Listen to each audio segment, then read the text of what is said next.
Welcome है आपका special knowledge P में। दोस्तों आज मैं लेके आई हूँ सकट चौथ के बारे में जानकारी, जो कि महिलाएं अपने संतान की दीर्घायु के लिए रखती हैं।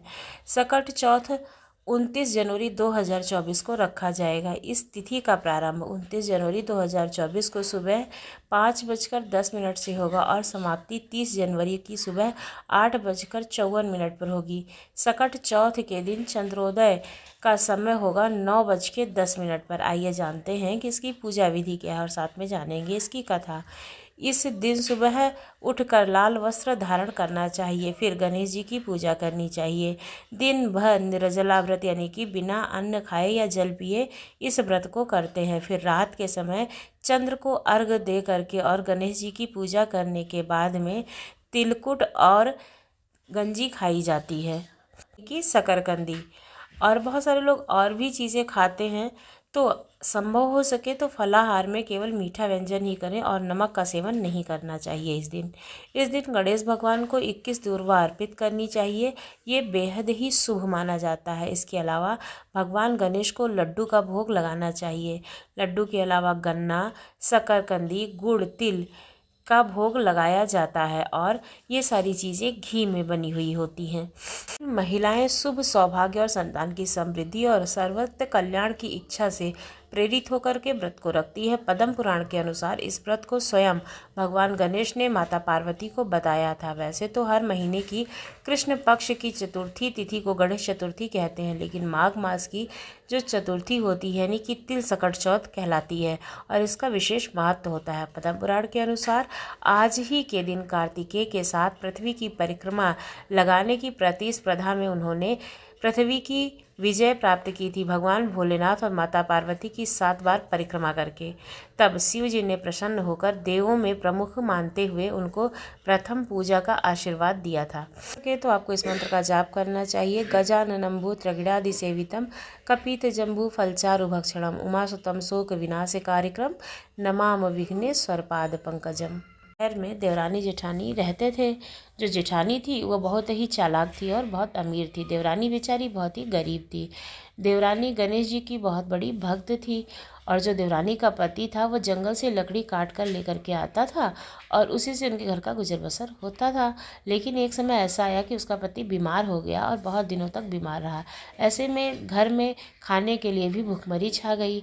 अब देवरानी ने जेठानी से कहा कि वो घर का सारा काम कर देगी, उसके बदले में उसे कुछ पैसे और अनाज दे देगी वो। अब जेठानी जो है बचा हुआ घर का खाना और पुराना कपड़ा उसे दे देती थी।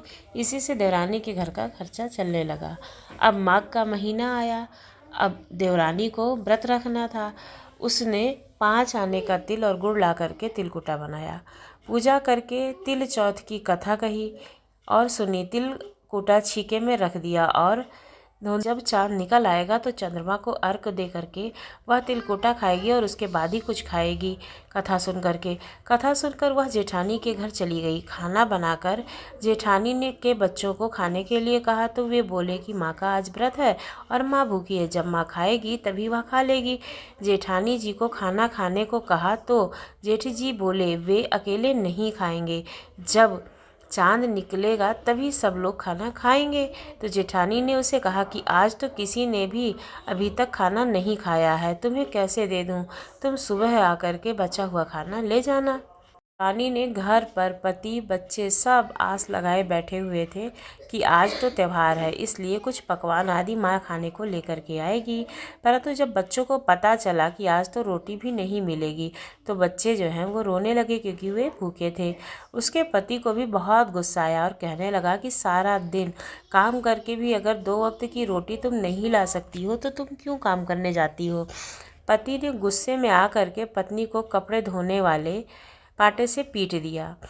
अब पाटा टूट गया तो उसने हाथ से भी मारा। वह बेचारी गणेश जी को याद करती हुई रोते रोते पानी पी करके सो गई। उस दिन गणेश जी देवरानी के सपने में आए और कहने लगे धोने मारी पाटे मारी सो रही है या जग रही है। वह बोली कुछ सो रही हूँ कुछ जग रही हूँ। गणेश जी बोले भूख लगी है, कुछ खाने को दे दो। देवरानी बोली क्या दे दूँ, मेरे घर में तो अन्न का एक दाना भी नहीं है। जेठानी बचा कुचा खाना देती थी, आज वह भी नहीं दी है। पूजा का बचा हुआ तिलकुटा छीके में पड़ा है, वही खा लो। तिलकुटा खाने के बाद गणेश जी बोले धोने मारी पाटे मारी कहाँ निपटूं। वह बोली, यहाँ पड़ा घर, जहाँ इच्छा हो वहाँ निपट लो। फिर गणेश जी बच्चे की तरह बोले, अब कहाँ पहुँचूँ? नींद में वह पड़ी देवरानी गुस्से में आकर के बोली कि मेरे सर पर ही पूछ लो, और कहाँ पूछोगे? सुबह देवरानी उठी तो देखकर हैरान रह गई कि पूरा घर हीरे मोती से जगमगा रहा था। सिर पर जहाँ विनायक जी ने पूछनी की थी वहाँ पर हीरे के टीके लगे हुए थे। उस दिन देवरानी जेठानी के यहाँ काम करने नहीं गई। बड़ी देर तक राह देखने के बाद जेठानी ने अपने बच्चों को देवरानी को बुलाने के लिए भेजा। जेठानी ने सोचा कल खाना नहीं दिया था, शायद इसलिए देवरानी बुरा मान गई है। बच्चे बुलाने गए तो बोले, चाची चलो, माँ ने बुलाया है, काम पड़ा हुआ है। देवरानी ने जवाब दिया कि अब उसकी ज़रूरत नहीं है, घर में भरपूर है सब कुछ गणेश जी के आशीर्वाद से। बच्चों ने घर जाकर के माँ को बताया कि चाची का तो पूरा घर हीरे मोती से जगमगा रहा है। जेठानी दौड़ी हुई देवरानी के पास आई और पूछा कि यह सब कैसे हुआ। तब देवरानी ने उसके साथ जो हुआ था वह सब कह दिया। अब जेठानी लालच की मारी घर पर लौट कर जाती है और कहती है अपने पति से कि मुझे धोने और पाटे से मारो। उसका पति बोला कि भली मानस, मैंने कभी तुम्हें हाथ नहीं उठाया है तुम्हारे ऊपर, तो मैं अब तुमको धोने और पाटे से क्यों मारूंगा? वह नहीं मानी और जिद करने लगी। मजबूरन पति को उसे मारना पड़ा। उसने ढेर सारा घी डालकर चूरमा बनाया और छीके में रख कर सो गई। रात को चौथ विनायक जी सपने में आए। कहने लगे कि भूख लगी है, क्या खाऊं? जेठानी ने कहा, हे गणेश जी महाराज, मेरी देवरानी के यहाँ तो सूखा तिलकुटा खाया था, मैंने तो झरते घी का चूरमा बना करके आपके लिए छीके में रखा है। फल और मेवे भी रखे हैं, जो चाहे खा लीजिए।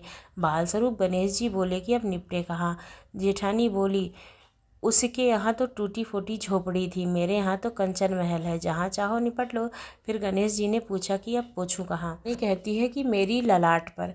धन की भूखी जेठानी सुबह सुबह जब उठी तो सोचा कि घर में हीरे जवाहरात भर चुके होंगे, लेकिन देखा तो पूरे घर में गंदगी फैली हुई थी और तेज बदबू आ रही थी। उसके सर पर भी बहुत सी गंदगी लगी हुई थी। उसने कहा, हे गणेश जी महाराज, यह आपने क्या किया? मुझसे रूठे और देवरानी पर टूटे। जेठानी के घर और सफाई करने की पूरी कोशिश की, लेकिन और गंदगी फैलती ही जा रही थी, साफ नहीं हो रहा था। परेशान होकर चौथ के गणेश जी से मदद करने की विनती करने लगी। गणेश जी ने कहा, देवरानी से जलन के कारण तूने जो किया है यह उसी का फल है। अब तू अपने धन में से आधा धन देगी तभी यह सब साफ होगा। उसने आधा धन बांट दिया, किंतु मोहरों की एक हांडी के नीचे गाड़ कर रख दी। उसने सोचा कि किसी को पता नहीं चलेगा और उसने वह धन नहीं बांटा। उसने कहा कि हे गणेश जी महाराज, अब तो बिखराव समेटो। वे बोले, पहले चूल्हे के नीचे की गाड़ी हुई मोहर की हांडी सहित ताक में रखी हुई 2 सुई के भी 2 हिस्से कर दो। इस प्रकार गजानन के बाल स्वरूप ने आकर के सुई जैसी छोटी चीज का भी बंटवारा करा दिया और अपनी माया समेटी। से भगवान गणेश ने देवरानी के ऊपर कृपा बरसाई, उसी तरह से सबके ऊपर कृपा बरसाएं। गणेश भगवान की जय।